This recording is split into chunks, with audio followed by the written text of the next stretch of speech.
I'll start things off by welcoming everybody to our February meeting. Obviously, it's via Zoom again, and we hope that in the not too distant future, we may be able to meet again if things continue on the trend that they're going on now. The numbers are going down, people are getting vaccinated. I'm getting my second shot today, as will a lot of people in Sun City Center this week. So that's a step in the right direction. So obviously we'll keep you posted, but I'm very excited about our program today. Marina Enton from Safest Drug is going to be joining us along with a couple of her associates, and Debbie Canine from South Shore Coalition for Mental Health. We have all the Men's Club, South Shore Coalition for Mental Health and Aging,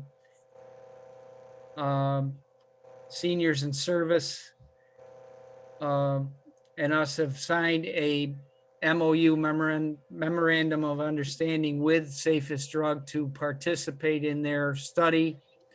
I'm not going to try to explain it all because that's what Marina's here for to do, but it's very exciting. It's a program that I think a lot of residents in Sun City Center are taking multiple drugs and many times don't have any idea of how one may be affecting another. So I'll leave the rest of the explanation up to Marina, but welcome everybody. And I'd like to turn it over to Ed Barnes to introduce our speakers.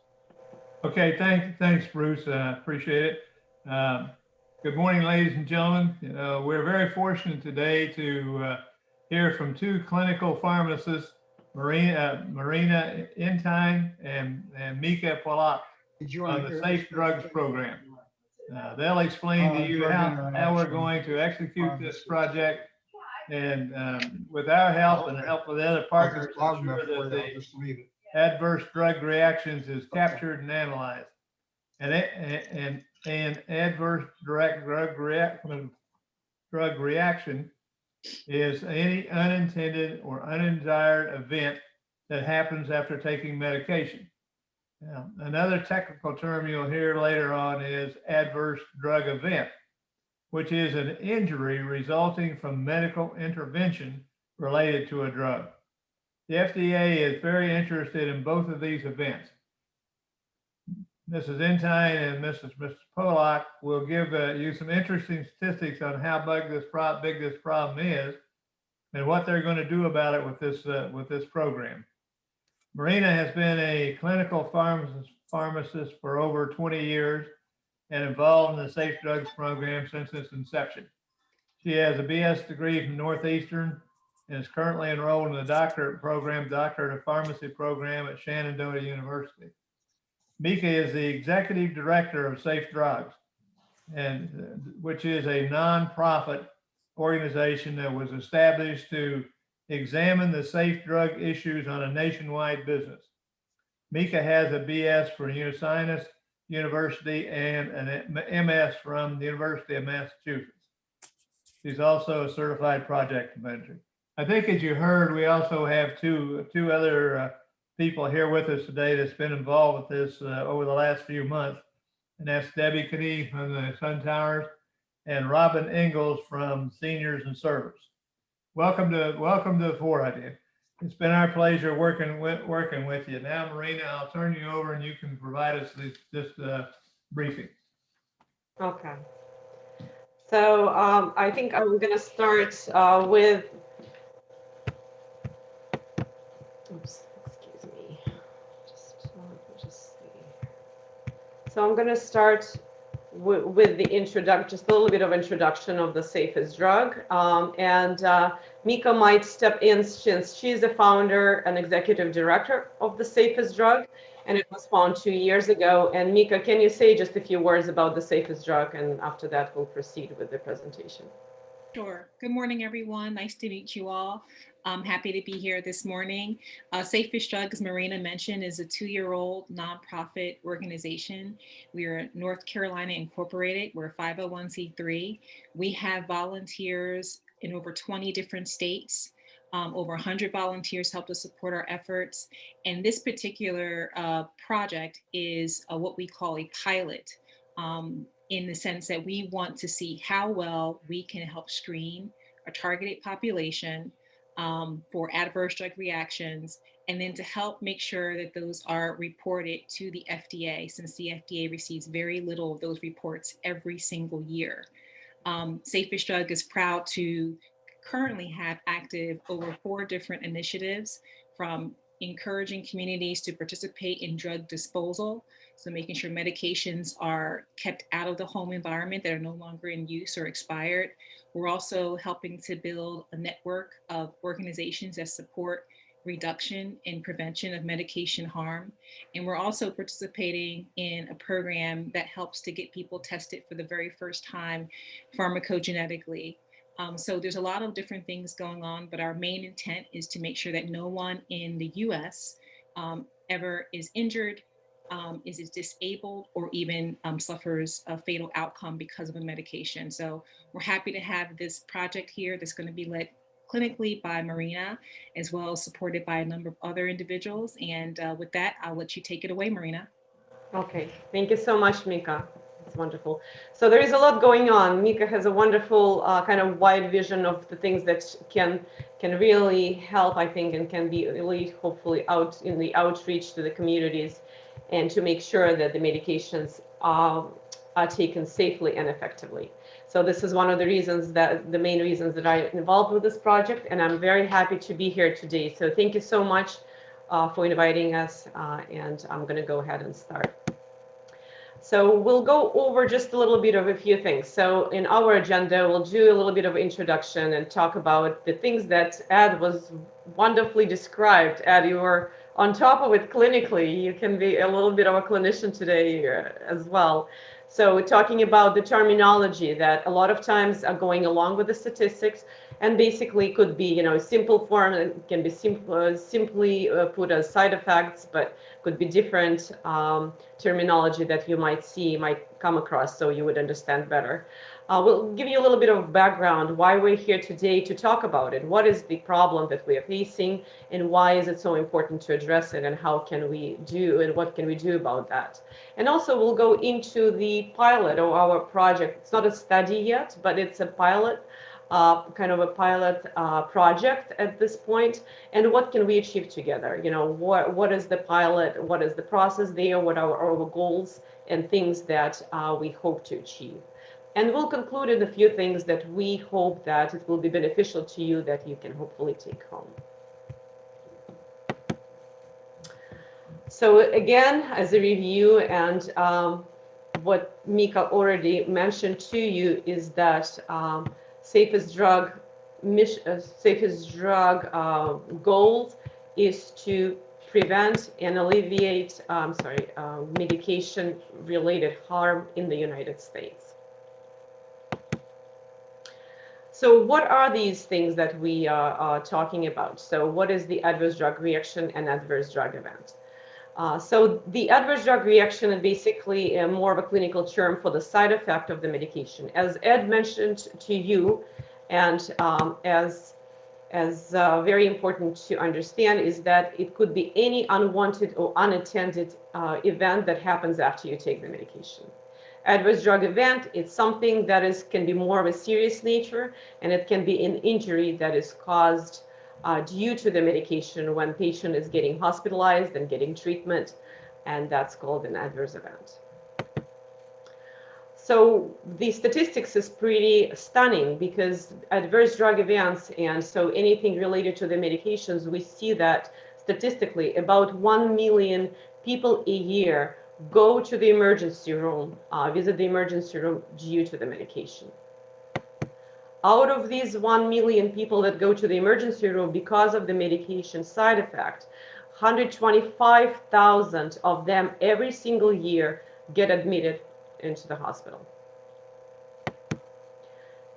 And the statistics on this slide that is really, I would like, hopefully that will stick to your minds and will probably give you an idea and hopefully bring more value to this project, is that 39% of all of these reactions can be prevented.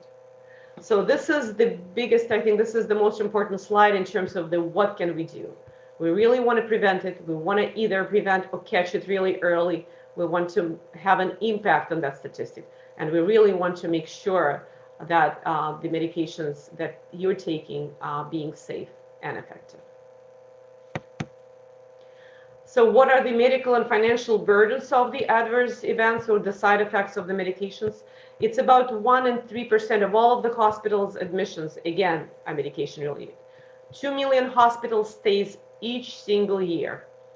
And then you can imagine how much it also goes into, how much of the financial burden it becomes. But 1.7 to 4.6 days longer, somebody would stay in the hospital. So from 1.7 to 4.6. So it's more than twice as longer stay due to the medication related issue. What is the background? Why do we have these issues? What could be possible causes of it? Well, it's longevity. It's a good thing. We are living longer. But when we're living longer, there are more things that come along. Sometimes there's achy joints, and it could be arthritis. Sometimes there can be increase of blood sugar. So there is more chronic diseases that come along with longer living. When we have more conditions, we take more medications. So anytime that we take 5 or more medications and supplements all together, it predisposes us to the drug interaction. So it can be supplements and medications, can be supplements, medications, and your particular medical condition. A number of things can happen that can lead to a serious adverse drug event. What also happens when we take all these medications, or we think we need to take more medications because we have different conditions, we go to different providers. I think I might have an arthritis. I'm going to go to rheumatoid arthritis specialist. I think my heart is aching. I would go to cardiologist. Do these providers speak to each other? We still don't have a perfect system, unfortunately, that we can log in and see all of the providers together, all of the medications that you are being prescribed. You might go to different pharmacies. The pharmacist, if it's a Walgreens and CVS, they don't speak to each other.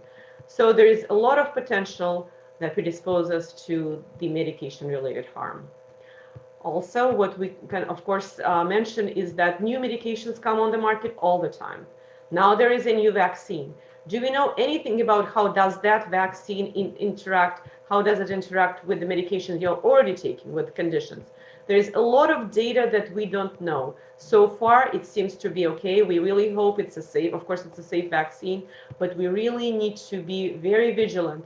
And if there is any new symptoms, any new signs, we need to detect it, report it to the FDA, and we certainly hope that it will give a potential to the FDA to review it and see if there is a black box warning that needs to be generated. So it's really important for the FDA to know these things. There is a lot of underreporting with FDA. When the new medication is being released to the market, after post-marketing trials, there is really no side effect. A lot of times there is not enough data being reported. So when we do not know, we cannot prevent it. And just the lack of knowledge. Again, we don't have enough information. We did not ask a medical provider what to expect from the new medication, what should be the new early signs and symptoms. So the lack of knowledge. And all of these things can contribute to adverse drug reaction and medication-related harm. So some of these reactions and side effects can be prevented. Some can be unavoidable, and some of them could be due to negligence or failure in the standard of care. Preventable examples would be if you're taking a water pill and your potassium level is low and you're not going to the doctor every 6 months or so, or at least once a year. So you wouldn't know that it's low, but you might have symptoms. And the symptoms could be any tingling, any numbing, If it's high potassium, could be arrhythmia. So it's really, really preventable cause. If you go to the doctor, if you monitor your medication, then it should be and it could be prevented. Unavoidable, if you're going through the surgery. As we know, there are some medications that are being given throughout the anesthesia, then can bring the blood pressure down. Sometimes we cannot avoid it, but there is monitors for that. It can be modified. And the negligence example can be if the nurses sometimes have such a big load of patients. And if the nurse is rushing and you need to take an antibiotic for your infection, such as vancomycin, and she gives it to you in the infusion over 30 minutes instead of 60 or 90 minutes that is recommended, you might get something that is called Redman syndrome, which is a severe allergic reaction with flushing, with severe rash. So again, the main point here is there are different types of side effects, but a lot of them can be prevented. So the major medication classes, to talk about some of the educational points, is the antibiotics. Usually the side effects with antibiotics is simple rashes, allergy reactions, and usually it's prevalent in people that are younger in age, younger than 50. A lot of times it is seen in the kids and teenagers. Blood thinners, those medications are usually in people of 65 years of age and older, and blood thinners could be medications such as Coumadin and warfarin, apixaban is a newer one, or Xarelto. And the blood thinners, the reason for it is sometimes I see patients taking these medications, but also on top of it, the doctor might prescribe you an aspirin for your heart, also for your heart. And sometimes a lot of people feel comfortable taking ibuprofen, and ibuprofen can be in your medication closet. But do you understand that once you're taking a blood thinner, you add a little bit of aspirin, you add a little bit of ibuprofen, and on top of it, you're taking fish oil, which can be, of course, beneficial. But one of the biggest, actually, drug interactions is between the blood thinners and fish oil. If you're taking more than 1,000, you have more more potential for bleeding and bruising. When you're brushing your teeth, do you have any bleeding signs? Do you notice any changes? These are really important signs and symptoms that need to be looked at and need to be discussed with your medical provider to prevent a serious bleeding. Medications for the diabetes. Anything such as insulin is, of course, the biggest one. And sometimes, are you eating enough? Are you, you're measuring your blood sugar on time? Or if you take any oral hypoglycemic and there is any change in the diet. So there are different things that can happen. And again, antibiotics, blood thinners, and anti-diabetic medications are the biggest one that we see that can have a potential for adverse drug reaction or adverse drug event. So the screening goals, examples, and signs and symptoms to monitor, detect, report with all of these different types of medications, again, should help us if we monitor it, if we detect it on time, if we report it to the healthcare provider and FDA, there are things that we can prevent. So there is one of the campaigns that with Mika, they started a wonderful idea, is easy to remember, ask, read, report. This is a campaign from the Safety Drug. It's a consumer safety campaign. Ask your doctor, talk to your pharmacist. What is this medication? What should I expect? Read all the labels, the black book warnings and package inserts. And of course, report to the FDA. And if you're taking a vaccine, there is anything unusual, it should really be a great idea to report it to VAERS, or we could help you to do the reporting with you so that more things can be prevented and more people would be aware of the serious concern that it might cause. Again, education, detection, and reporting, just to emphasize. And I'm going to go into things that we'd like to achieve. With this project, we really hope to detect early signs and symptoms of any medication side effect related or vaccine related side effects. We really would like to prevent or reduce complications and hospitalizations. And again, reporting part on how, what, and when to report, to talk to a medical provider. We hope to improve that relationship, to bring to the table, give you a participants letter, and we'll generate a discussion that can prevent further medication related harm. So after the pilot, this is a participation criteria. So who can participate? Or people that are over 55 years of age. if you're taking 5 or more medications, if there is any suspected or confirmed side effect, or if there is new sign or symptoms that you're experiencing. All these criteria. They're also mentioned in the flyer, and I think that the flyer can be distributed. I think it might have been already distributed. Ed can speak to that. Is the flyer already something that's been circulating, or we can certainly share it to get this circulated for people that. And Marina, I can address that. I have 500 copies still in my truck. I wanted to wait until after we had this morning for the men's club to kind of be the ones to help kick it off. So as soon as we're done, I'm going to have all of them printed and put at Sun Towers in front of all my residents. And now you've got a full team too, if you'll talk about that too. We're going to talk about that. Absolutely. Thank you so much, Debbie. Thank you. That's wonderful. So now we're going to go through the screening process to give you some highlights. So again, we have flyers out, we have more and more contacts, and it seems that we're getting more support. Florida is wonderful. It seems to be that a lot of organizations that are supporting you. So the Sun City Center, Men's Club, and Debbie was initiated all of it. So thank you so much to Debbie. Thank you so much to Ed. Ed's been wonderful in helping us even to check on the screening process, going through the meetings, looking at things, and kind of being on board and supporting us in a lot of different ways. So again, so we have the email, we have a phone number to call, and to contact us. We have a sign-up sheet. All of these, we hope to get participants in. After that, you will be getting a welcome letter, just a simple letter of just to highlight things that will be throughout this process. After that, there will be an intake, and people that might not have any symptoms identified or any screening, it might be going to no screening, and we would provide educational materials. If there is a screening that's taking place, there is any new symptoms identified, or we will really want to see if there is, 5 or more medications, just to make sure that there is nothing going on. There will be screening taking place. And after that, there will be medication and vaccine reporting to either MedWatch or the FDA. With that in mind, let me just move this a little bit so I can see the screen better. Then we go into the participant letter. So the pharmacist will be clinically reviewing everything you're taking, putting together participants letter to make sure all the important concerns that the clinic pharmacist noted would be provided for you as a guiding tool for prevention and making your medication safe and effective, and talking to your healthcare provider, asking the right questions. After that, we'll send out a satisfaction survey, and it's very important for us. So please feel free to put any feedback for us so we can reevaluate, make sure that it's a good process, that it's effective, make it better. And after that, we'll have a stage where we have data reporting and analysis. And this will be, the process might be changed or tweaked to make sure it's a good process and it's a workable process.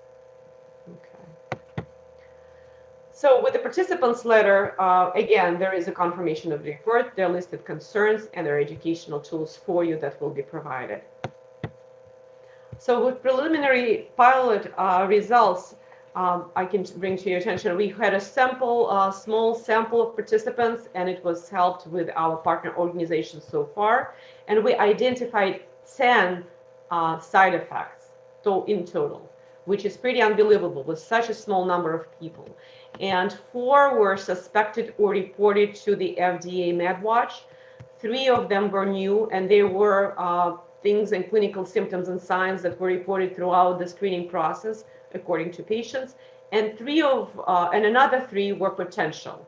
So for example, if I see somebody taking a few medications at once and there is a potential, one of the patients was taking Excedrin that she said that she has a wonderful relationship with the doctor, and it's great. It's certainly very, very important. And she was taking Excedrin because the doctor said it's okay to take Excedrin. Because of COVID, the patient was taking 2 Excedrin. Each tablet of Excedrin has aspirin to 50 milligrams of aspirin. On top of it, the doctor prescribed 81 milligrams of aspirin for the heart. And on top of it, this particular patient likes to take ibuprofen sometimes. So as you can see, that is a potential and a recipe for disaster.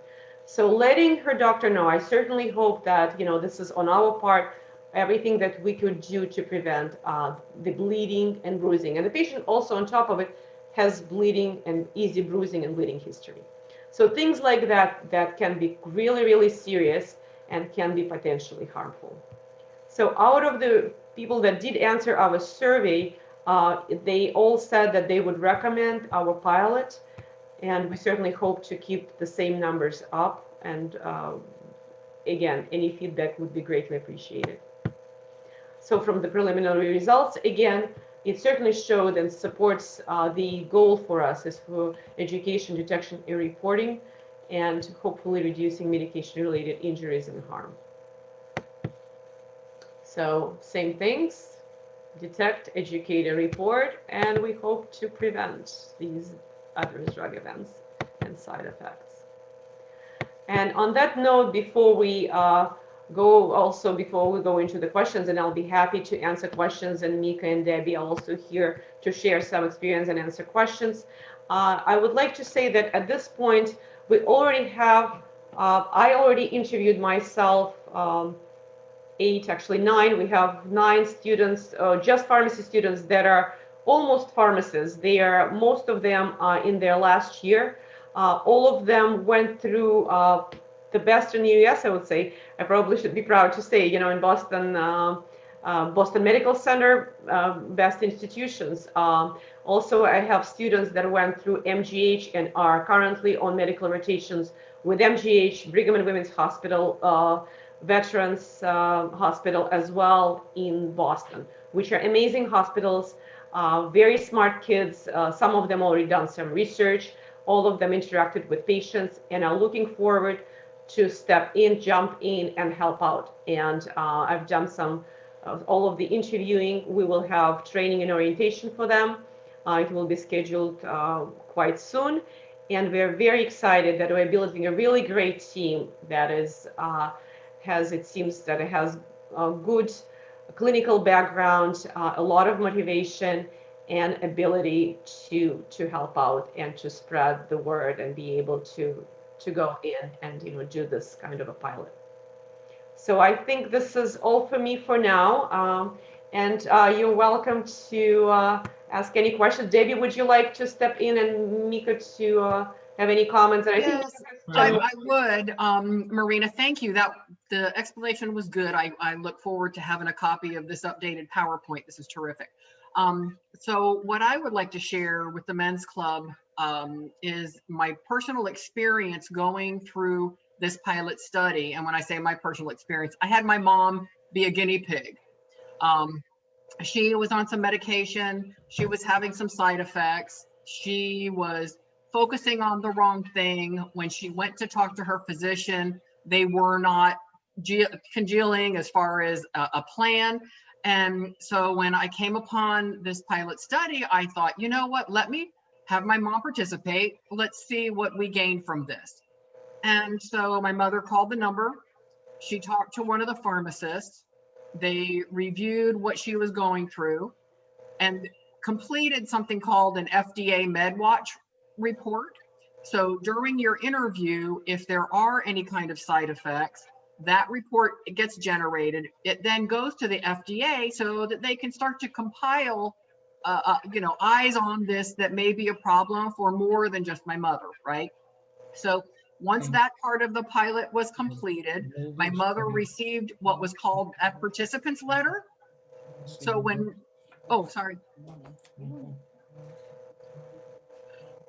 so when you get this participant's letter, it comes to you and it said to her, "Dear Julie, we want to thank you for participating. These are the things that we found. These are the things that we suggest." And that was all it was. She was then able to take that letter with her to her physician. Immediately they connected, because now a pharmacist is suggesting to the doctor, hey, look at this. He and my mother agreed. And so it's made a great change for the positive in her life. So I suggest anyone who has a question about a pharmaceutical that they're taking, call the number, take 5 minutes, participate, get your participant's letter. And I have a question for you, Marina. My mom did go to the hospital on a totally unrelated thing last week. So now she's on more medications. Can she participate a second time now? Absolutely. I was going to suggest that. Absolutely. We would love to have her back, and I think it would be wonderful. And I have going to have some students that might be helping out, will be closely supervising, and I'll be calling as well your mom just after they get the initial information, just to make sure the right things are getting reported. It will be reviewed, so there is a process in place. But we would love to have her. Is she feeling okay? How is she doing at home? She's better. Thank you for asking. She's home now. So yeah, we're getting there. Okay.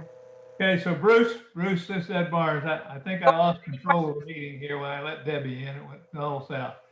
I just wanted to thank Mika and Marina for the presentation on this. And even though it's still in the pilot stage, it looks like it has the potential for expanding into a much larger program with many more participants. Are there any questions from people in the audience? Ed, if I may, I'd like to ask that if people would get used to how Zoom works, if you go to your participants, at the bottom of the participants tab, there is a way to raise your hand so that you can be recognized. When we have a number of people in the room, you get lost on multiple screens, so I can't see if you're waving. But if you do want to raise your hand, it goes to the top of the screen and I get to know that somebody would like to speak. I'd like to speak. Hello. Norman? Yes, I have a question. It is a question of, just a moment here. What's the phone number and how do people who are interested make contact for more information? Absolutely. So let me go to that screen and you can write down our phone number. Let me see. I think I didn't put that. I'm sorry. So here we go. That's the phone number for contact. You can also directly email, you can directly email me. It's on the screen, marina@safestdrug.com, or the phone number is 919-945-6875. And we'll be happy to talk to you. Thank you. You're very welcome. Yeah, I believe we sent out the flyer to all of our members, but if they need it again, we'll send it out again for sure. Yes, please. That would be wonderful. We certainly. I can send an email to Larry with it attached, and then Larry, you can share it again if you like. That'll Great, work thanks, too. I Debbie. just took a screenshot of it that the club could go ahead and Okay, participate. that would be wonderful. Yeah. Mika, is there anything you can also give us update for in terms of because I know that I interviewed some students and you also interviewed. Would you like to say a few words? Where are we at? Just a little bit of, and also we have Robin. I think we also have Robin on the presentation. So thank you, Robin. Robin is also supporting us, the organization, and representing seniors in service. That's a big organization that's with us. Marina, you're correct. We do have a number of students. Marina has, you've handled a number in the Northeast, and I've been handling some here in the Mid-Atlantic region. We will have sufficient support to take on the screening. I will say that for the phone number, when you call, that is usually not a number where a live person will pick up. However, that is always checked. The voicemails are checked every day. So if you don't get a live person, leave a message and a live person will be calling you back to go forward with the intake process, as Marina mentioned. And it also, my only other takeaway message is that, as Marina mentioned, we don't want to turn anyone away. If someone comes back again for a second time, that would be wonderful. I also want to make a note about the participation criteria. I know, Marina, you mentioned that over 55 is our target age group. For more than 5 meds, any side effects or new signs or symptoms, I don't think that means that everyone has to have all of those checked off, correct, Marina? So it could one be or more of those items, and even if they have less than 5 medications, they can still call and get screened, correct? Absolutely, absolutely. And I think we also, even just with the new vaccine especially, I think we'll be doing, more, might be another criteria to consider for us is just a new medication, and new, especially vaccine. So it's more clear that we really would like to collect the data. So it's beneficial for all of us to know more about, especially in the stage with vaccine, medications, and, anything that could be helpful to prevent any medication related harm, and to spread the word, to make more people aware. What should we expect, to be ready if there is anything of the cause, is there any harm, that we can manage it, quickly, or address it, or prevent it, of course. That's the idea. Mika, what's the path forward for this program? Assuming it's successful and it looks like it's well on its way to being successful, where do we go from here? Well, I think you nailed it early on, Ed, which is we absolutely want to take this project and turn it into a program. We want it to be around for many years, hopefully to come. This is really kind of our pilot test of it to see how can we operationalize this? What can we, make better? How we can make it more effective so we can make it bigger and more long lasting and go after funding that can help support it to make it grow beyond, the Southeast region. We really want to help many, many people all over the country. So yes, the long-term goal is to make this into a full-fledged program, very robust program that's around for a long time. And if I could jump in again here real quick. Sure. One of the things that I'm seeing where I work as the president of the nonprofit are people being discharged from the hospital with a handful of medications. They're not quite sure if they should continue to take the meds that were in their medicine cabinet before the hospital admission. So just by them not being educated, it causes problems. I had a meeting with the CEO of South Bay Hospital, the new CEO, Sheldon Barr. She was wonderful. And one of her initiatives is medication management and reconciliation. That's her mantra. And so my hope is that when someone gets discharged from the hospital, they will call this number, receive a little bit of coaching, possibly even have someone as a peer from Seniors in Service be able to call them, check in with them, make sure that they have what they need, and reduce hospital readmissions. That's going to help us reduce overall Medicare costs. So that will help all of us in the end. Absolutely. Absolutely. Thank you, Debbie. That is so important. Absolutely.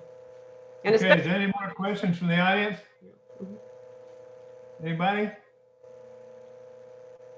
Okay, thank you very much. Marina and Mika, we would like to present to you one of these men's club's world famous ink pens.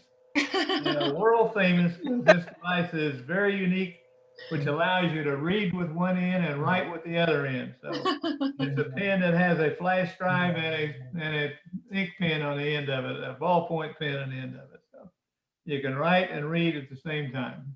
Thank All you. right, thank you very much. thank you so much.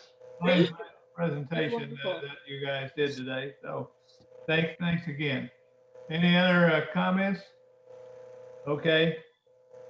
For the men in the men's club, I want to look forward just a little bit of where we're going with the presentations programs here. And in March, we're going to have Mike Zimmerman from the South Bay Hospital, Director of Emergency Operations there. That should be pretty interesting. And what not only they do running the emergency room, but what happens if we have a hurricane and they have a disaster center there was flooded with people that are injured and needing help. And then in April, we're going to have a Mr. Damon Cabell.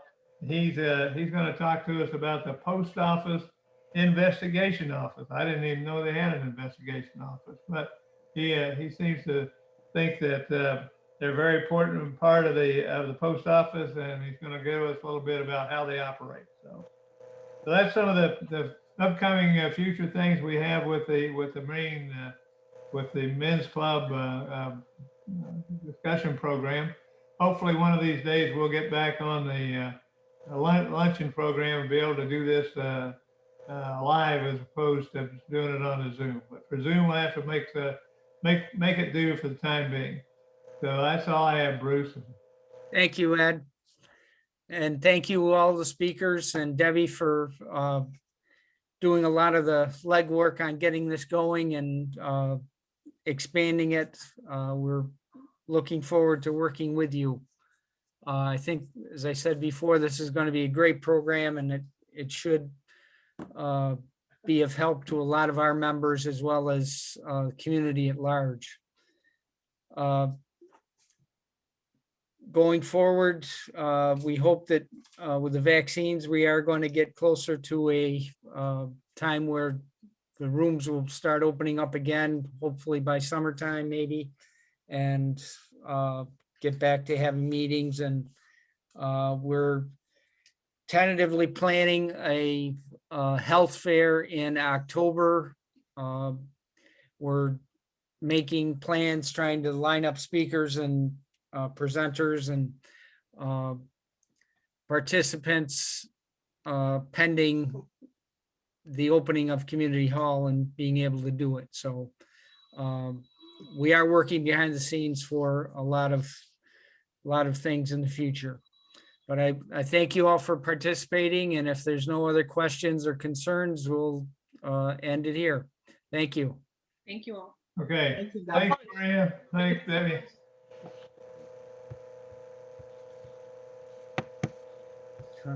Caleb Fraser is me.